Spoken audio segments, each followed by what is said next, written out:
represent them my confidence. I am the greatest. I cannot lose. I'm pretty. And every man believes he's the greatest. Every man would like to be the greatest. Many want to say this, but they fear it. And they see this in myself, and some hate me for it, and some love me so.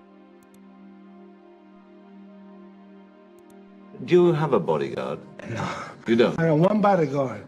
He has no eyes, though he sees. He has no ears, though he hears. He remembers everything with the aid of mind and memory. When he wishes to create a thing, he just orders it to be and it comes into existence. That's God. Oh, he's my bodyguard. He's your bodyguard. He's the supreme. What would you like people to think about you when you've gone? I'd like for them to say he took a few cups of love. He took 1 tablespoon of patience, 1 teaspoon of generosity, 1 pint of kindness. He took 1 quart of laughter, 1 pinch of concern, and then he mixed willingness with happiness. He added lots of faith, and he stirred it up well. Then he spread it over a span of a lifetime, and he served it to each and every deserving person he met. I studied life, I studied people, and I'm educated on this. But when it comes to reading and writing, I may be illiterate in that. But when it comes to common sense, when it comes to feelings, when it comes to love, compassion, heart for people, then I'm rich. Yeah. I wrote something once that says, where is man's wealth? His wealth is in his knowledge. For if his wealth was in the bank and not in his knowledge, then he don't possess it because it's in the bank. You understand? My wealth is in my knowledge. I'm a spokesman for my people, and I want to represent my people, and I don't want to be a bad representative. I can't be blind, because the blind lead the blind, they all fall in the ditch. No, I want to say something right here. This might make you all think. Life is not really long. Let's say the average person, 30 years old. If you're 30 years old, you are not but about 7 years old. How can I prove it? Add up all the 7, 8, 9 hours you slept for 30 years. Out of 30 years, out of all the nights, last night when you went to bed and woke up this morning, you don't remember a thing. You've been unconscious for about 8 years. If you're 30 years old, you slept about 8 years. Okay, how much traveling have you done in 30 years? From the television station to home, to another country, to another city, to school, to church. You've probably traveled 2 years of your life or spent just getting back and forth to where you're going. So there's 8 years of sleeping, 2 years of traveling, that's 30 years out of your life before you accomplish anything. How long do you sit in school? In America, we stay in school from the 1st grade to 12th grade. 6 hours a day for 12 years, break it down, you sat in a classroom for 3 years without leaving.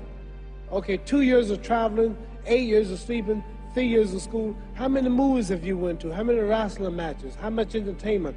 How many movie theaters, live plays, baseball games? Probably 2 years of entertainment. So by the time a man, you older people know him, bear witness what I'm saying, by the time you have children, by the time you have made a way for your children, by the time you've paid for your home, you're pushing 60 years old. So life is real short.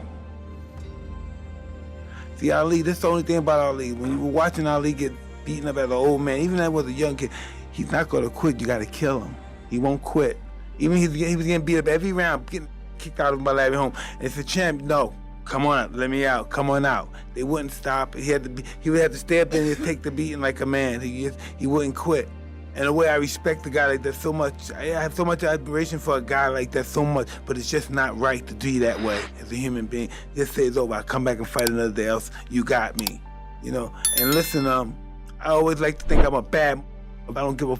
But that's a part of Ali. That's where he overshines me, because I can't understand a man that's willing to just really die for this. You know, and I talk that, but he's the real thing. Why does it make you emotional? Is it talking about him or the relation to you? Me, Ali's a giant. There's no way other fighters can match him. He'll die for this shit. He'll die. I'm not gonna die for this. Everybody has a purpose in life. Everybody has a destiny, and the knowledge of that destiny enables one to fulfill it. See, so everything was put here for purpose. Ants, buzzards, trees, and it's the knowing of that purpose that enables every man to fulfill it. And life begins when a person realizes his purpose in life.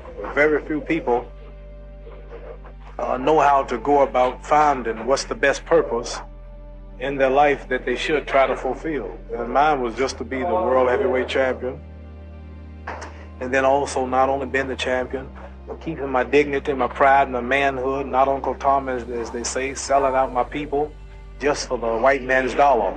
So this is my purpose, to go down as the first one, just about to go all out and all the way, and being clean with the sport, and not representing nothing like tobacco and whiskey and various commercials, and staying with my people and representing everybody, and at the same time not disowning my own, marrying my own kind, and socializing with my own kind. But I belong to the world as far as being the champion, but I let it be known that I am black, and I will always be black and with black, even if I mean give up all the money and everything that I can be offered from boxing.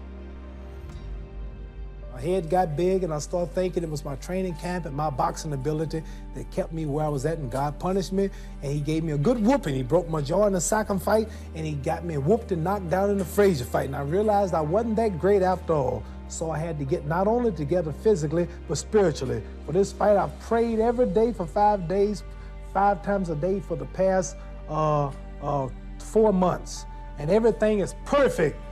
And if Allah's with me, it ain't no way no man can win. No way. Because I'm representing God. I'm representing the freedom of black people in America. I want to be the one black man who stands up and look at white people and tell the truth, who don't sell them out, who don't Uncle Dom, who don't promote cigarettes, don't promote whiskey, take his fame to uplift his little brother in the ghetto. How do we treat each other? How do we help each other? So, I'm going to dedicate my life to using my name and popularity, helping charities, helping people, uniting people, bringing people bumming each other because of religious beliefs. We need somebody in the world to help us make peace. So when I die, if there's a heaven, I want to see it. Because we live how long? 80 years? The odds are everybody in this room, some of you are going to be dead 20 years from now, some of you are going to be dead 50 years from now, some are going to be dead 30, and some are going to be dead 60, 70 years now. We all going to die soon. And if you live to be, say, 125 years old, which we don't do, right? Let's say we live to be 250, and you can have sex for 145 of those years. You're going to come to the end after that. So, we don't have but about 80 years on earth. This is a test to see where will we spend our life in heaven or hell. This is not the life now. Your real self is inside you. Your body gets old. Some of you go to look at the fridge, you don't have no teeth. Your hair is leaving you. Your bodies get tired. But your soul and your spirit never die. That's going to live forever. So your body is just housing your soul and spirit. So God is testing us on how we treat each other, how we live, to see where our real home be in heaven. So this physical stuff don't last for so long. So my car, this building is going to be here when the man who built it dead. There have been many kings and queens of England. They're all dead. After this one is gone, another one will come. So we don't stay here. We're just trustees. We don't own nothing. So what am I saying? The most important thing about life is what's going to happen when you die. Yeah.